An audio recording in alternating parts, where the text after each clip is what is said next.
ਵੇਖ ਲਓ ਹੈ ਖੱਚਾ ਜਾ ਰਹੀਆਂ। ਉਸਤਾਦ ਜੀ ਭਾਈ ਜਾਨ ਹੈ ਬਿਲਨ ਸਾਨੂੰ।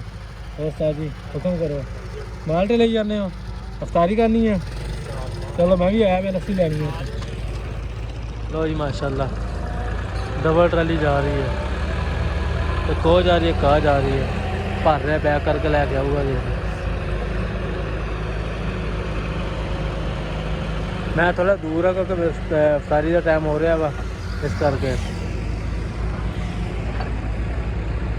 वेख लो सारी माशाअल्लाह और ना कम करे